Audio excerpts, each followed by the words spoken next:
Number one sports gambling podcast coming out of the Pat McAfee Incorporated offices. I am your host, Tone Diggs. I am joined by the man who owns these offices, Pat McAfee. How's it going? Good. How are you? Not too shabby. I mean, almost hit a $71,000 parlay, but I didn't. So here we are. Could have cashed out at $19,000. Didn't. Could have cashed out at $12,400 and something. Just moments before they took the cash out option away. Thought Kyler Murray was going to get a win. He didn't. So we're in an interesting spot, Tone. But thanks for asking. Also, we're going to touch base on that right now after I introduce Bubba Gumpino. He's the man who delivers the stats, the trends, the nukes. He is Bubba Gumpino. He is our Canadian friend.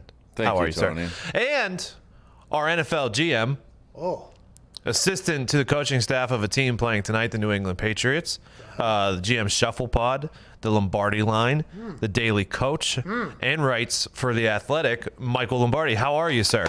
I'm good. What did we lose? Okay. What did you have for that big one? All right. So, Paisan, listening to Hammer Dahn has its perks. You know what I mean? So, one of them is you get soccer bets from Gumpy that have, I think they've gone 4-0 the last 2 weeks or whatever. Yes, sir. So let me find this. So I had West Ham and Union Berlin on this 9-leg parlay. I had those two on there. I had Stone Cold Stephen F. Austin against Eastern Kentucky on there, just strictly because I like the way they're doing things down there in Texas. Ain't that right, Diggs?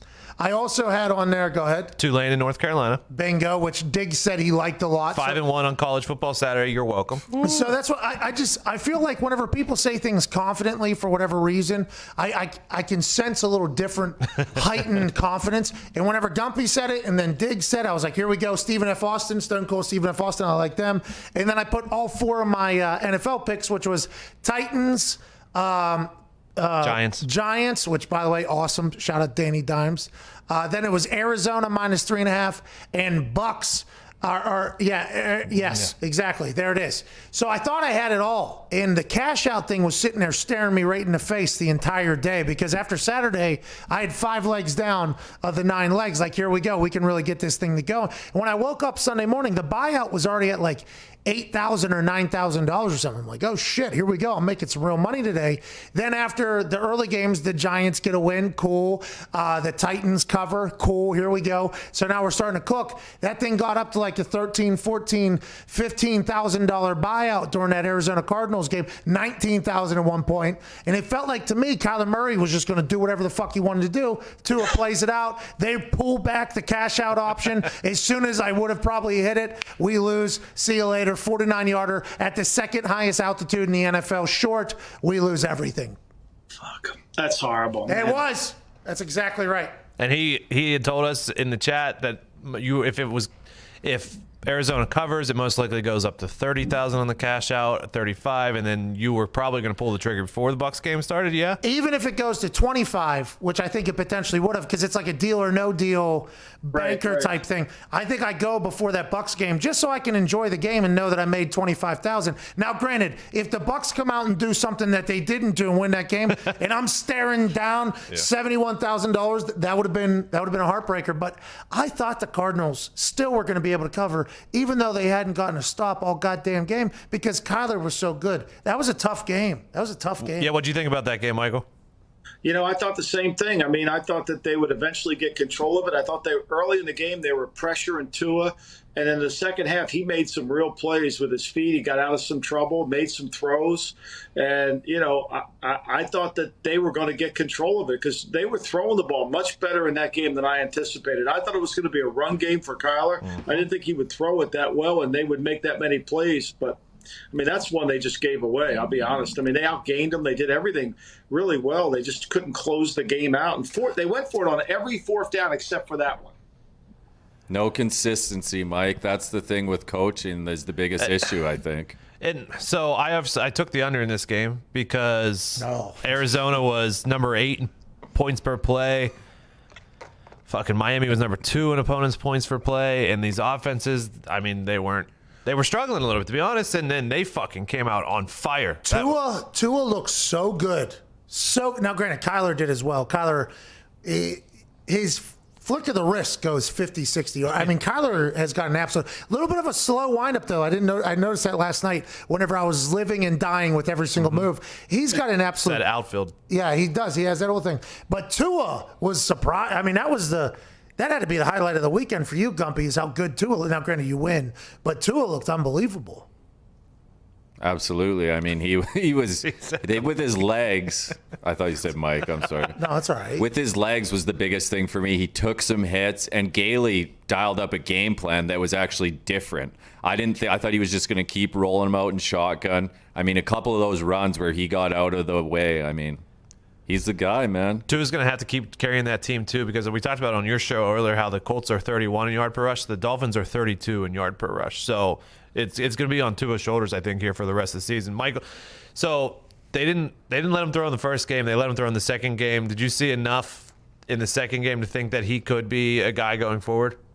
I thought what Gump said there was really important. I thought that they did a really good job of adapting the offense more to what he's good at doing. You know, they gave him a lot of quick throws. They gave him a chance to really make some plays with his feet. They moved him around quite a bit. You know, he looked like as Brian Flores said, it wasn't too big for him, and he rose to the occasion. I mean, he made some people miss in the pocket. You know, I think he's going to have to deal with 5-man pressures all the time, coming inside out on him. And because people are going to see that he's small and he's going to have to prove he can play big. But I thought that was a huge step for him. I thought he looked a little bit like a left-handed Russell Wilson yesterday. Yeah, I thought he looked really. That's a really good comparison, right there. Except for he didn't slide as much. He likes getting hit, which is very worrisome. But they showed him mic'd up after taking a hit. He's like, I needed that. I love it. He dove head first into two guys too. Yeah. I think one day late in the game there, he dove head first into some people. It's very interesting. He looked faster than he looked at Alabama. That was the interesting thing to me, because in the NFL, everybody's fast, right? Everybody's fast. They always say, like, oh, for Baker Mayfield, people say, like, in college, you might have been able to get the edge on in the NFL, you're not going to get the edge on it. Tua looked faster in the NFL than he did in college, personally, and that might have been a misread by me to begin with. No, I thought the same way, too. I didn't think he was going to – I thought he was – nobody timed him coming out, so we didn't know what his 40 time was. But he wasn't Kyler Murray, but then he's not Baker Mayfield either. Like, he, got away from some people, you know, and I think that's critical because he took some hits, and that's the other thing that was great to see. He stayed up. He got up. Now he's going to have to do it. Now that he's on tape how he throws the ball, there'll be the next 3 or 4 games, defenses will play him a certain way. He's going to have to make the adjustment. I think this is the first time in a couple of years he's actually been healthy, too. Like, even before that bad injury with Alabama, they were wheeling him out there, and he wasn't healthy. So an ankle or something, right? Yeah. The last game that was in your 9-leg parlay was we were all on it. Jesus. It was we are all on the Bucks. That was bad, dude. And then I texted the group. I knew we were fucked because every single person from every single network took the Bucks, so that was an automatic sign, including us, by the way, including us, that the Saints were going to win that game. By the way, Vegas had an incredible day yesterday. Do you remember them off the top of your head? I think it was 4 out of the 5 top games that were bet on, like the number of bets lost. I know it was the Seahawks, Steelers, Texans, Steelers, and Bucks were probably in there as well. Yeah, it was the 4 of the 5, and Vegas won all of those. Michael, what happened to the fucking Bucks, dude? I have no idea. I mean, their offensive line in the last 2 weeks just looked like crap. And if it looks like that, that's not going to be good for Brady. That's not going to be good for Brady at all. I mean, they looked like they had no rhyme or reason with their offense. Give Dennis Allen credit. And then offensively, you know, they moved the ball at ease on the Bucks. I mean, that defense did not look anything close to being the best defense in football. Go ahead. No, yeah. The interesting thing for me is, they were up 21-0 before the game even started, right? The Saints were up 21-0 before the game even started, and then they just continued to pull away. Bruce Arians just came out and said Mike Evans was open. He just wasn't targeted for whatever reason. It's like, oh no, is it already starting down there in Tampa Bay, Q Gronkaneers? Is it already starting? Because this is, again, Bruce saying something, which I'm not saying Tom is against it or anything like that, but this is a statement that a conversation is going to be had behind closed doors about the decision-making. It's very, very interesting to kind of see the way this year has panned out for the Tampa Bay Buccaneers. You know, he might have been open, but I don't think Brady, in fairness to Brady, I think he had time to throw anything. I thought he was getting rushed a bit, you know? So he might have been open. I haven't watched the tape yet today, but I just felt like their protection, they were in third down. They couldn't convert a third down. He went to Gronk on the first third down. I thought that should have been defensive pass holding. And Jenkins pulled and tugged them, but they didn't get the call. And, they couldn't make a first down the first quarter. They got behind because of their ineptitude on offense. First play of the game, he got punched in the face. First play of the game could have been roughing the passer. Yep.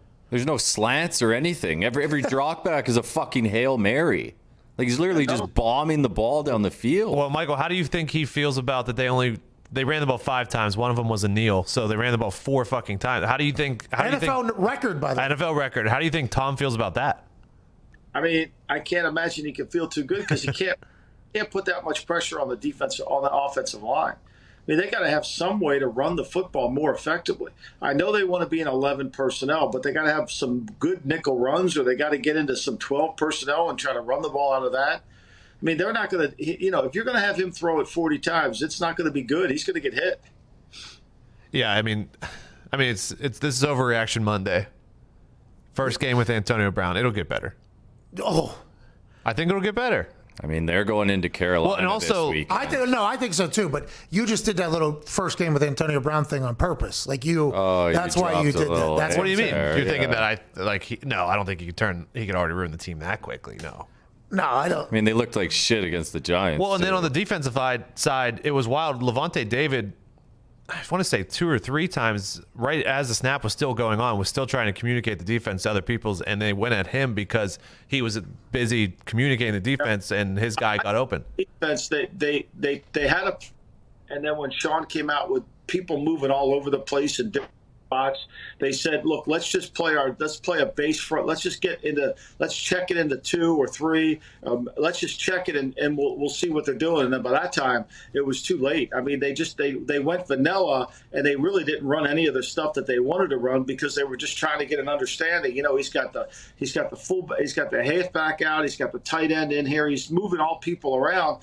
And if you don't understand in football, there's really only 2 formations. There really is only 2 formations in the NFL or in college. It's either 3-by-1 or 2-by-2.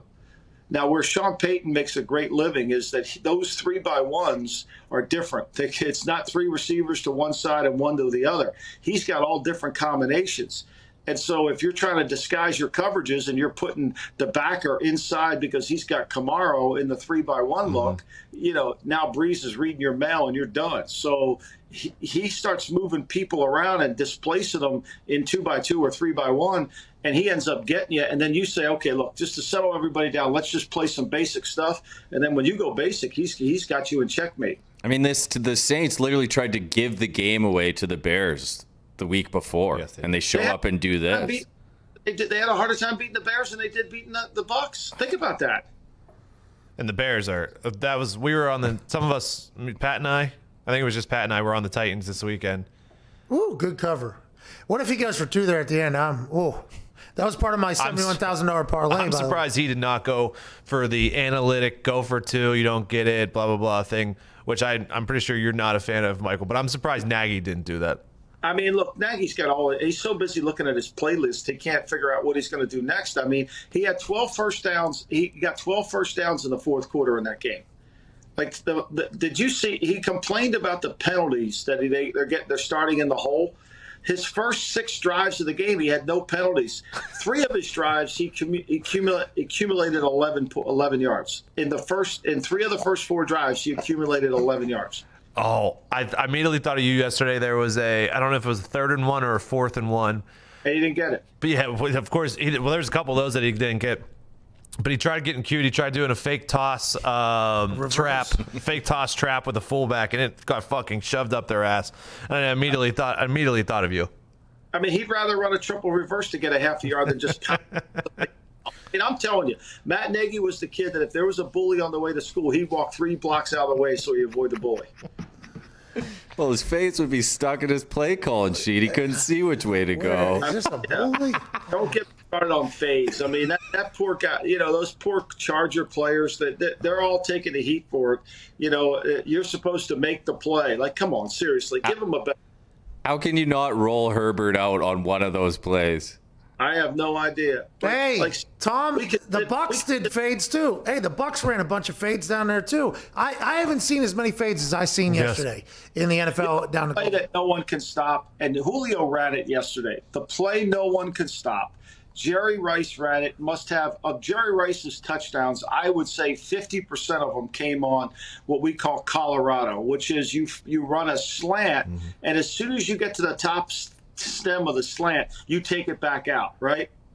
And you got to have really good hip control. You've got to be able to plant and redirect. So it requires a good athlete. But no one can stop Colorado. No one, because everybody plays that slant and they jump that slant and you're breaking out. Go back, watch Julio's touchdown. It was Colorado. It was wide open. You can't be stopped. It's what Edelman caught against the Seahawks in the Super Bowl. Of course he did, because we knew they couldn't change direction. We knew that if we ran a straight line speed route, that it was. And Colorado, that was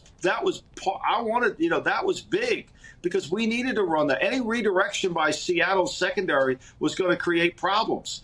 But nobody runs Colorado anymore. It's one of the best pass plays in the red zone. Nobody runs it. Oh, and all your help inside means absolutely jack shit. Mm-hmm. Exactly. And that corner is taught to press hard on that thing. And you're going to either get a pass interference because he's going to get in the way when you're coming back out of it, or you're going to get a touchdown. Well, they're already playing with inside leverage, so he's going to jump in even more than you are. Antonio Brown used to make a living off of that route as well.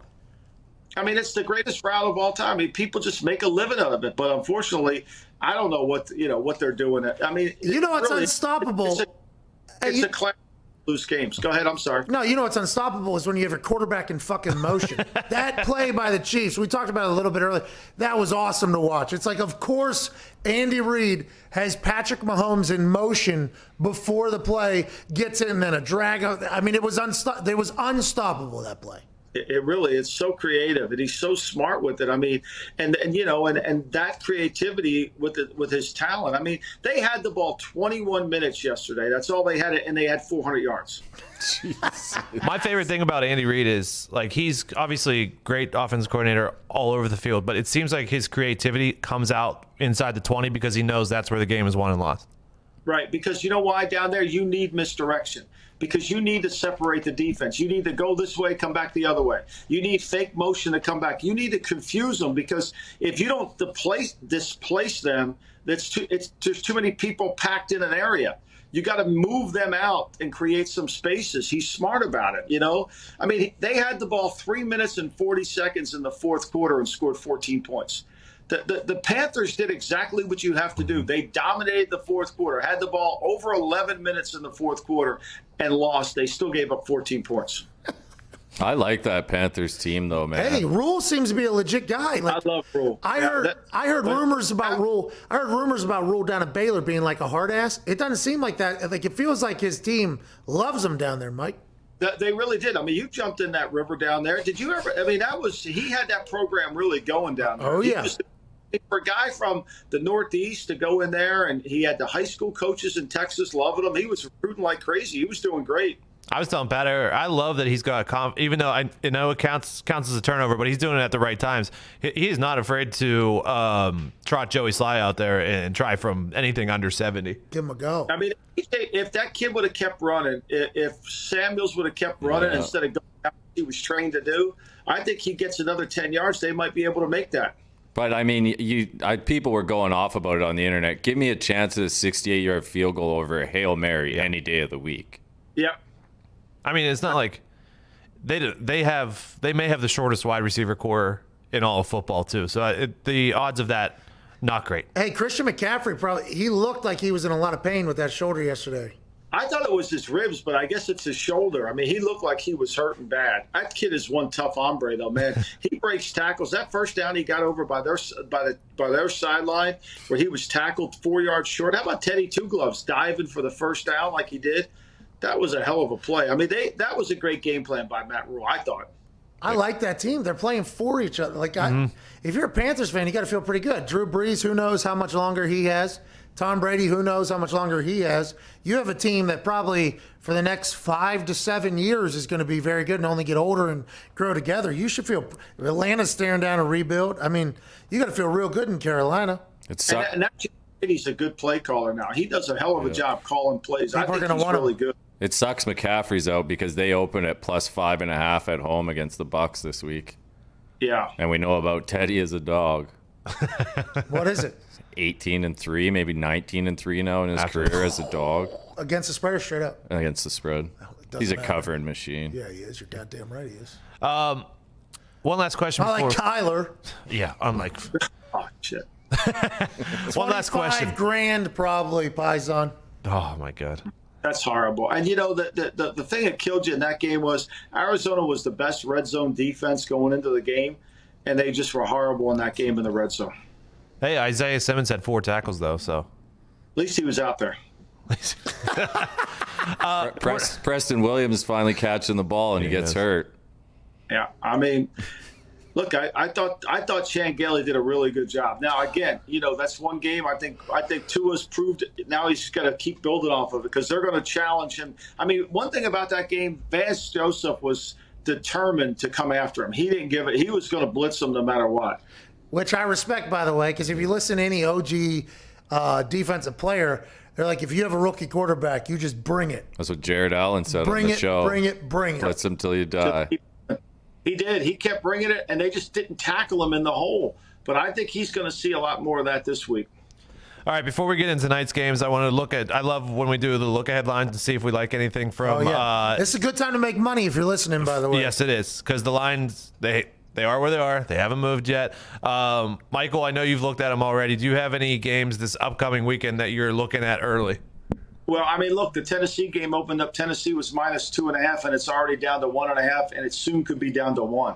So there was some early money coming right in there on Indianapolis. Early money, and Indy only had 18% of the bets, and the number moved. 18% of the money, and the number moved quickly. You know, Tennessee got by playing. You know, they were able to get away with the defense and do that. You know, so that line really moved quickly. And then the other line that moved real quickly was Cincinnati-Pittsburgh. It opened at 10 and it went down to 8. Now it's at 7.5. That makes. I think you know, and I know that Burrow's going to give that secondary some issues if they can block for him. That's right. That's going to be the challenge. Can they block for him? And they can't, right? Yeah, I mean, Green Bay opened at 14. It went down to 13.5 right away against Jacksonville, but I don't know if it'll stay there. And then Cleveland, Houston. Cleveland opened up as a 3-point favorite. It went to 2.5. It's back up to 3. I mean, I can tell you, I like the Browns early strictly because I know Houston, I believe, is the worst rushing defense or one of the worst rushing defenses in the league. Cleveland gets Chubb back. They get their right guard back, who is really good. I can't remember his name off the top of my head. I think they're going to be able to run the ball against the Texans. Matchup for Cleveland. This is a really good matchup for Cleveland. I wouldn't be surprised if that number starts to creep over 3.5. What about the thing about the Cardinals -1.5 at home against the Bills, Mike? You know, I mean, look, I think the Bills were an anomaly yesterday in terms of how well they threw the ball. You can't predict with what he's going to do in terms of his accuracy, Josh Allen. But my instincts tell me Arizona looks like a pretty good play. Opened at 1. It went up to 1.5. It's at 2 in some books right now, 2.5. At the Westgate, it's 2.5. At Circa, it's 2.5. And it opened up at 1. Pat, you were looking at. Do you like any? Yeah, I was just kind of scrolling through here. You know, the Chargers are getting 2.5 in Miami. I feel like that's tempting, isn't it? Yeah, going against us again. Look, I think the Chargers will move the football on them. I think they'll move the ball. And I like Herbert a lot. And anybody who will act like this isn't a big game, you know, Herbert and Tua, it feels like, I don't know. I'm not betting against Tua again, especially this early, one day after him, you know, kind of screwing me out of like 25 grand, 30 grand. I won't do that. That one feels good to me. The Raiders against the Broncos. Going to the Raiders, the Broncos have been absolutely blown out in the first 3 quarters of their last 2 games. They've come back. It's unbelievable. I mean, Drew Lock can't. Drew Lock's like Mariano Rivera. He's a relief pitcher. He comes in the late innings and he gets 4 points the last 2 weeks. He's dealing with more simplistic looks, I assume, when they're up that. Yeah, I mean, now there's a game where Atlanta scored in the 4th. If Atlanta didn't score in the 4th, some of these teams that take their foot off the gas just kills themselves. Raiders are 5-1 their last 6 against the AFC West too. Oh, Raiders are good. Dude. Yeah, I like the Raiders. Seahawks getting 1.5 against the Rams, and the Vikings -2.5 Monday night against the Bears. I think the Vikings are playing way better than the Bears. I think the Vikings are a good team right now. Very good. Hey, Dalvin Cook is unbelievable. Really good. Yes. I mean, we should have been all over that one. You know, that was one I regretted. I should have been on Minnesota. Detroit, all that bullshit about them. The Detroit camp. I mean, Minnesota was at some point we got to figure out who's playing better, and it doesn't matter who they play. Like I thought Indy was playing better, but it mattered who they played. Whereas Minnesota's playing. I mean, you beat Green Bay. That's a good win right there. Mm-hmm. You think Matt Patricia's going right back to New England? No. Huh. All right. Why not? I don't know. There was a follow up there. Yeah. I don't know why. Well, I mean, because if he comes back in there, you've got, he's already got his son, Gerard Mayo, and he's got Steven Belichick running the defense. So where does Matt fit in with that? True. Go ahead, Mike. Matt was there. He with Steven. I mean, he's not going to come in and work for Steven. Steven worked for him. You know what I mean? It's a little bit kind of I don't know what would happen. Giants getting 4 at home against the Eagles too. Giants are 21-7. Their last 28 against the spread, I believe. They're better too now. Let's be honest. They are. They play hard. They have played hard every single week. Man. I love that team. Joe Judge jumped on a fumble in the rain, in the mud, in training. Hey, look how he had. I mean, here's where you know the golden tape thing happened and no one bitched about it. I mean that tells you the team's behind him. That is true. Oh yeah, I didn't even think yeah. about that. You didn't hear. Joe Judge made a comment, and then that was the last year. What did Joe say? But we won't have that basically. And then they didn't take him to the game, and nobody was saying, "Oh, I miss my man." They all just kind of went on with it, you know. Huh? They handled it, and so that tells you that the locker room is behind them. To me, whereas if that would have been in Detroit with Patricia, you would have heard a lot of bitching. Yeah, that game that you're talking about, the G-Men and Washington football team, the total was 42.5. It went 43. The total tonight right now is 42.5. That game is the New England Patriots at the New York Jets. 9.5 is the spread. The Patriots are the favorite. I got no fucking idea what I'm doing here. I feel good. Okay, are you Michael, you have the ring. Who would you like to hear from first? Pat feels good. Let's go, Pat. Yo, under. Let's go. The way Billy Belichick's going to play this, he's going to make it a slow game. It's going to be a boring game. It's going to be a stupid game. It's going to be a game people are not going to want to watch. I don't think anybody scores in this. I think this is an under game, yeah. And I'm not pumped up about it. I only do this because I make picks on this show. Okay? Yeah, you do. I don't want to. This would be a lean, but yes. I am making a pick here. I'm going with the under, and I am just going to embrace the suck that comes from the game of the night and the internet being pissed off about it. I will enjoy the under with you right there. Let's go, Paisan. Any points? I mean, I think this is too many. I don't think New England's better than 9.5 points against anyone, but I'm going to go under here. Gumpy, can you give us some nukes on why we are all taking the under tonight? Hey, that's what your bet is too? Yeah. Let's go, boys. Let's add one to the winning call. Under is 7-1 the last 8 meetings between these teams. Boom. Under is 4-0 the last 4 meetings in New York. Boom. Under is 4-0 in Patriots last 4 Monday nighters. Boom. Under is 4-1 in Patriots last 5 games as a favorite. And in the last 21 games, the Patriots as a road favorite, the under is 15-6. Boom, boom, boom, boom, boom, boom, boom. There we go. We're down under. We are down under. Hey, it's going down. Look at us. Hey, Michael. I'm taking the Jets plus 9.5 as well. Do it. I think that's look, I'm a Patriot fan, but there's no reason why they're a 9.5 point favorite against any. I agree with both of you, but it's just hilarious because how the times changed. 2 weeks ago, you're like, I will never bet against Bill Belichick, and now you're betting against Bill Belichick against Adam Gase. Which is another team I said I would never bet on. Things have gone sideways. Okay, I lost 71,000 yesterday. The Patriots are beat up though. The Patriots. Oh yeah. They don't have They have a bunch of. This is going to be a lot of practice squad guys out there tonight. Patriots are 2-5 against the spread. Their last 7 in New York too. Oh yes! Boom! Home team 7-3-1 against the spread. Their last 11 meetings. Hey, and all I'm going to say is, like, it's not the best matchup tonight, but just enjoy the hilarity. Enjoy Joe Flacco. He's going to do some weird things. A lot of pass interference is coming, I think. Give me a 9-6 game. 9-6, 12-9. I would love that. We just got to learn about all that leverage by the defensive backs. Take notes on that. Hey, hold on. Yesterday I saw, on that note, I literally, for the first time in my life, I was like, oh, where's the run force right there? There you go. There you go. That's what we need to know. There's going to be a lot of run force tonight. I can promise you that. Michael. The edge, but we won't know who's on the run for. There's going to be a lot of run force tonight. I can promise you. Michael, is run force the same as run fit? Run fit is for everybody. Run force is the player that gets the ball to bounce where it needs to go. Where is he forcing the ball to, inside or out?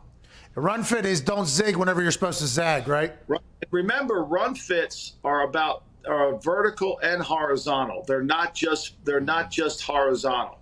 So if you run up the field and you're in the A gap and that's your A gap, and the guy who's in the B gap stays stagnant, then there's that hole and you've created your own hole. So you're not fitting the run. Listen, if you see a hole, the running back sees a hole, and you fit that hole. You know, I played running back for the scout wait team. until you see the back, and then you got to know where the force player is going to, so you force it to that player. Those running backs, the amount of vision you have to have is... It's all instincts, though, Pat. When their mama lifts them from the crib, they got to have it. It's just amazing. They just see it. I don't know. They can't tell you why they do it, but the great, like this kid at Jacksonville's a great running back. He sees it now. That kid's real. I'm right now. He's a really good back. Jack Luton. He was dealing yesterday. Jack Luton looks a little bit like Jared Goff. I don't want to say nothing. He's a lot cheaper, but he looks like him. He's got an arm. He moves. Michael, why the Texans punt there, Mike? Oh, there it is. What fucking Romeo Crennel, we were told when they blew that game to the Titans and they went for 2 that we play to win fucking football games. And then you're on the 35-yard line, 4th and 6, first down wins the game, and you punt it into the fucking end zone. And don't cover is my biggest issue. Yes, I agree. Let them know. Hey, especially you go for the win because you know Jake Luton's fucking coming down. He's coming slinging. Jack Luton. Here he comes. Hey, he was not bad in college. I thought he was good. I thought he was good yesterday. I'm not making fun of him. I thought he was good. I think he's got an arm. He's got a live arm. I think his processing was good yesterday. I think he looks a lot better than Mason Rudolph. I'll tell you that. Mason Rudolph looks terrible. Gary Gilbert looks good. Yeah, I mean, at least the ball comes off their hand. How is Rudolph in the NFL, Mike? He may be the worst fucking quarterback I've ever seen. He in an offense that gets the ball out of Ben's hand in under 2 seconds, he holds the ball and has no clue where to go with it. Right, because he's a 7-on-7 quarterback, and they don't run any real play action for him, so he can't really do what he can do. He's the worst. If Ben ever gets hurt again, Duck. Josh Dobbs doesn't come in, or Duck. But more importantly, Josh Dobbs ahead of Mason Rudolph. What was that, Mike? I said, well, bring the Duckster back. Yeah, Duck, I'm on you. Let's get the Duck back in there, because then at least we can quack and stuff. Yeah, I mean, I bet the Duck's got a few. Is the Duck on their practice squad? Yes. Yeah, he is. And he'll win you a couple games. He will. He'll try, I'll tell you that right now. And I know he's better than Mason because I watched it with my own 2 eyes last year. All right. Thanks, Michael. Appreciate it. Good luck tonight. Hey, man, good luck. Tonight. Thank you. He's on the under. Yes. We all are. And I'm on the And under you're on the Jets. and the Jets. I wanted to. I just couldn't. Sometimes you got to make a play. I don't have the cojones. Sometimes you got to make a play. Sometimes you're going to make a play. I know why you're doing it. All of the money is Why is that? All the bets. Bets are on the Patriots, though. You want the ring, I mean, my it's the public is getting crushed. Will you pull up the records? Pat took 2 picks tonight strictly so he could go 5-2, and I don't know if it'll be better than Michael's 4-1. Is that what? I don't know. That's gonna have to. I got to do the math. You're gonna have to figure it out. If I go 2-0, I am 5-2. If Michael goes 1-0, I'm 4-2 or 4-3, depending on he automatically wins. But if I go to 5-2 and he goes to 4-1, which is very possible, I can't wait to see how you fucking rule this. I can't wait. We're going to set a precedent, by the way, for this show. Yeah, we are going to set a precedent. Because that pinky ring is important to have around your goddamn pinky. There it is. It's up for grabs tonight. The dogs are barking this year, my friend. What are you going to do if it's 5-2 and 4-1? Well, I don't have to make that ruling until Thursday. A lot of days of sleep on it. A lot of days to sleep on it. Can't thank you guys so much for watching and listening. Keep sending in, doing a great job. Sending your stuff to @Hammer Dahn on Twitter and Instagram.